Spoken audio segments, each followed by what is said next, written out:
Ladies and gentlemen, this next contest is set for three 3-minute rounds in the Shamrock FC lightweight division.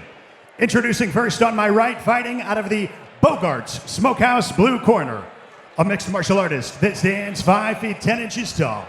He weighed in officially at 155.6 pounds. Fighting out of Cahokia, Illinois, Isaac Dancy. Across the cage, his opponent fighting tonight out of the First Form red corner. This fighter stands 5 feet 8 inches tall. Official weight, 154.6 pounds. Fighting out of Decatur, Illinois, P.J. Riley. Referee Dwayne Best has the call for this contest. This fight is 3-minute rounds in the Shamrock FC lightweight division. P.J. Riley in the red tape, Isaac Dancy in the blue, and here we go. Quick touch of the gloves. P.J. takes the center of the cage. Oh, big shot immediately. Big shot. Good fighting there, though, coming out of Dancy, trying to get low. Yeah, Isaac's doing a real good job of using that whizzer, that overhook there, using the cage to to get his hips lower, so that way, PJ's not able to get the takedown here. Nice knee there by Isaac. Riley there trying to wrap up that leg. Good move there, though, out of Dancy. He's doing a great job at controlling this, not letting Riley get this takedown, and Riley is fighting hard for it. Yeah, PJ's really trying to, use the cage, wear Isaac out, and just try to get that, get that takedown off the cage here. I can't tell if he's trying to drop down for the single leg or if he's just trying to keep the pressure there and maybe just eat a few shots, go for a trip. Yeah, I think he's definitely making Dancy carry his weight here, but Dancy seems to be the stronger of the two. Yeah, Isaac looks like he's doing a really good job of just relaxing here. Breathing, not overexerting himself. This can be a very taxing position when your back's on the cage, but he seems to be pretty relaxed here. Staying in good position. I would like to see him start working off the cage, circling, maybe start setting up some sort of offense. But this is great pressure by PJ, really working for the single leg here. Let's see if he maybe scoops that up. Riley gets that drop down now, looking to throw that outside trip to big takedown coming. Big slam. Decent recovery by Isaac, getting back to guard there, but hey, that was a big slam. That was a real big slam. Dancy is a very active guard now, gets to his feet. Yeah, Isaac needs to watch the guillotine here. He's got a hand fight. Now talk us through how that position finishes from the standing. From the standing position, PJ, he needs to lock his hand. It's going to be tough to finish it. Obviously, you see. Sure, as he popped out there. Isaac pops his head out right there. Under 1 minute remaining here in the first round. A lot of good pressure by PJ. I mean, he clearly wants to take this fight down to the ground. Isaac's doing a good job of defending, but he hasn't really set up much offense. He's got to do something other than just defend. Nice knee there to the inside thigh. This is just as exhausting for PJ as it is for Isaac. Absolutely. When you're constantly trying to force that takedown and you don't really have any other offense going, that's exhausting. Complete and total. And gas out your arms. Nice knee there by PJ. Which starts to, it breaks that base. That's the big thing here. Down to 10 seconds remaining. So, Adam, I want to go into now, as we go here into the second round, give us what the judging and scoring criteria is. We're talking we're talking aggression, we're talking cage control here. Right, I mean, you got the aggression, cage control, dominance. It's hard to tell what each judge is going to be looking at. Judging by that round, if I had to call it, just judging by sheer aggression and who actually controlled the pace of that fight, I got to give that one to PJ. He was the aggressor that round. He was able to keep Isaac back on the cage for a majority of the round. It wasn't a whole lot of offense, but he was the aggressor, so it probably did enough to get that round as a win. Yep, definitely based on effective striking, aggression, and cage control. But as you said, you never know quite what each judge is looking for to base those terms on. But I do agree with you. I would have given that one to P.J. Riley. You never know. You never know. That's what I would do, but gosh. I think the takedown itself could have stole the round. Most likely. I mean, he had the most action. Isaac has to do something. He can't just sit there and defend. He has to start creating some sort of offense. Big shot. Oh, nice move out of Dancy there. That was an amazingly quick sprawl. He turned the corner and just right into it. He's going for a takedown of his own now. Dancy is super athletic. That was lightning fast. Now he's being the aggressor. He has PJ's back on the cage here. Both these guys just in this over-under position, kind of vying for control. Each throwing those knees to the body. Big right hand there off of the break. Oh, big push kick. Nice strike off the break. Big push kick. PJ is holding that front hand really low. He has to be careful.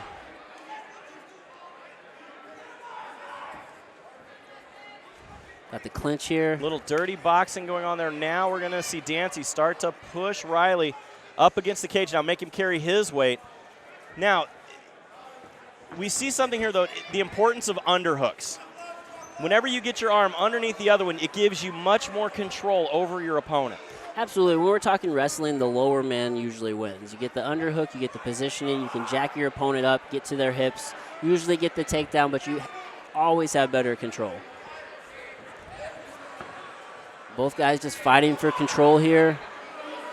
This over-under position, a few shots kind of traded here, a few knees here and there. Neither guy really in any sort of controlling, dominant position just yet. Oh! PJ going for that neck. He's got to be careful, though. Obviously he gave up the takedown. Isaac is in half guard here.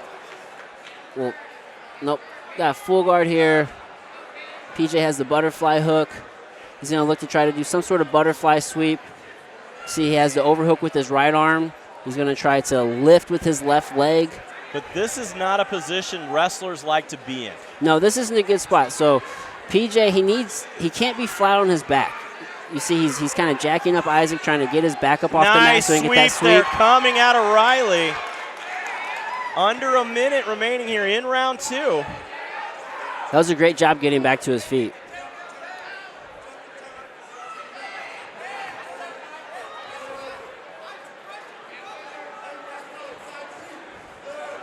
Nice little knee there by Isaac as he breaks. 30 seconds remaining in round 2. Ooh, nice shots there by both guys. Little trade in there. PJ coming forward.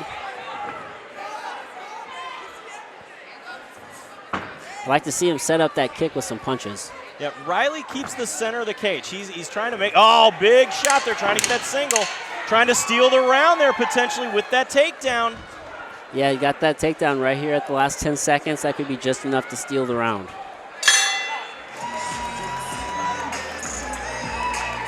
A lot of back and forth action there. It's definitely what you see though there. That was the last thing that the judges saw in their mind was that takedown. Yeah, and if the judge is more focused on what goes on at the end of the round versus what goes on at the beginning or the middle of the round, you never know what they're looking at. On my scorecard, I got it 1-1. I think Isaac did enough to probably squeak that round out. It's close. It's close. I think he maybe had a little bit more control on top as far as time.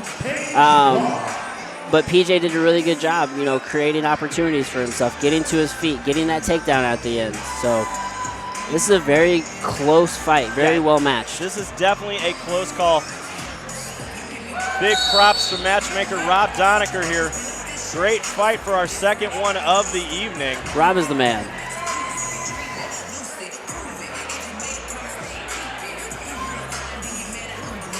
Both fighters look a little winded in the corner. Potentially 1-1. Let's see who wants it most. Quick touch of gloves. PJ takes the center of the cage. A little double kick there. Yeah. The old push kick at the same time. Little more hands we're seeing out of Riley this time. Yeah, both these guys are real aggressive. Nice sprawl. They're coming out of Dancy. Yeah, you can't shoot from that far away. No. It hardly ever works. Both guys right here in front of us. Again, got that over-under. Yeah, right in front of us here.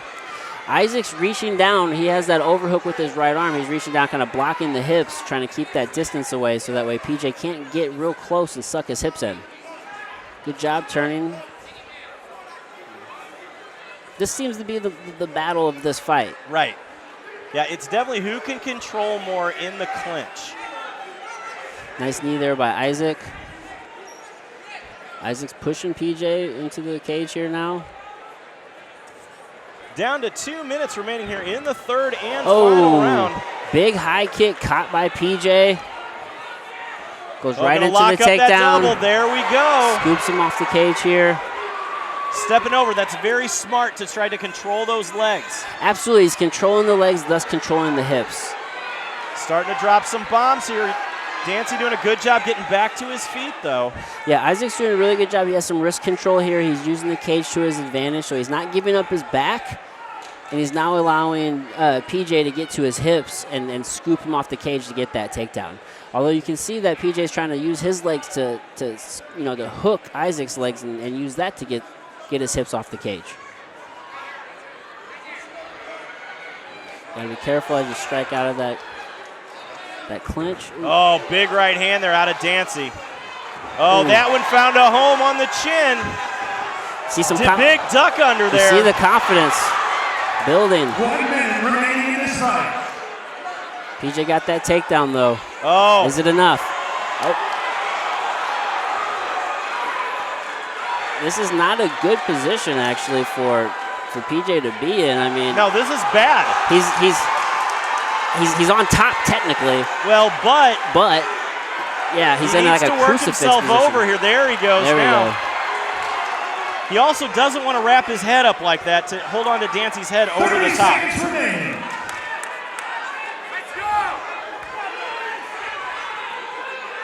Isaac's doing a good job. He's regarded here. He's going to try to elevate Riley here. Big right hand. Shot by PJ. PJ's really trying to pour it on here these last 10 seconds. 10 seconds.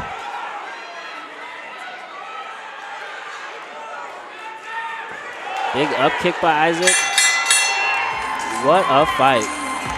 Good fight, ladies and gentlemen, here. Shamrock Fighting Championships 337. Oh, man. Both of those guys brought it. Absolutely. You know, I don't know how you call that last one. I mean, PJ got those takedowns. Isaac I think he was a little bit more aggressive. Well, as we take a look here at the instant replay, the duck under the kick and then quickly grabs that, pulls the foot in, but he ends up almost halfway giving up his back. But he was able to fight back over to the top of it, get into that top position, and he maintained that pressure for the rest of the fight. Right, yeah, I mean, it was what, maybe 20 seconds there at the end that he got that top position and was able to maintain that for the entirety of the fight or the remainder of the fight. Man, both these guys just came and left it all in the cage. This was a great fight to watch.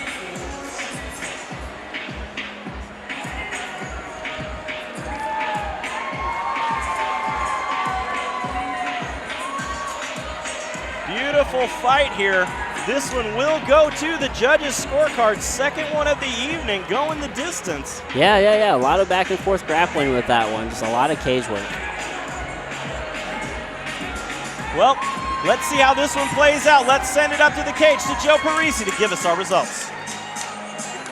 Ladies and gentlemen, after 3 rounds, we go to the judges' scorecards. Ladies and gentlemen, we had a unanimous decision. Your winner out of the blue corner, Isaac Dancy.